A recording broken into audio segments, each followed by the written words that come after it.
Good morning dear students. तो चलिए Python में आज की जो एक नई टॉपिक है जिसका नाम है एल्गोरिदम, एक महत्वपूर्ण टॉपिक है एल्गोरिदम। तो एल्गोरिदम की चर्चा करते हैं कि एल्गोरिदम क्या होता है। तो a sequential solution of any program that written in human language called algorithm. Means algorithm में जितना भी कार्य होता है सारा कार्य सीक्वेंस में होता है। उसका एक सिस्टम होता है कि ए के बाद बी, बी के बाद सी, यानी एक सीक्वेंस में काम होना है। तो चलिए देखते हैं कैसे। सबसे पहले जब इसमें हम स्टार्ट करते हैं तो सबसे पहले स्टार्ट होता है। स्टार्ट के बाद में स्टेप फर्स्ट में इनपुट किया जाता है। जैसे इनपुट हमने कर दिया x = 5, इसके बाद में स्टेप सेकेंड इनपुट y, और ये y आपका वेरिएबल है, ये आपका 10 यहाँ पर हमने लिख दिया।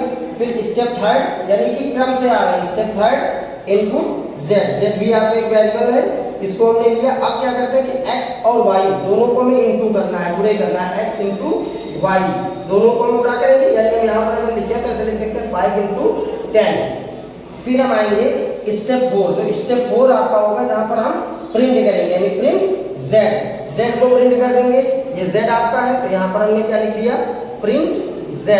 अब यहाँ पर क्या मल्टीप्लाई हुआ, 5 × 10 यानी 10 × 50। ये आपका राइट आंसर हो गया। यानी अगर हम एल्गोरिदम सॉल्व करते हैं तो उसमें क्रम से चलेंगे, एक सिस्टम से चलेंगे। क्योंकि यहाँ पर x ये वेरिएबल्स होता है, और वेरिएबल्स आप लोगों को पहले से ही बताया गया है कि वेरिएबल्स का मतलब होता है खाली जगह।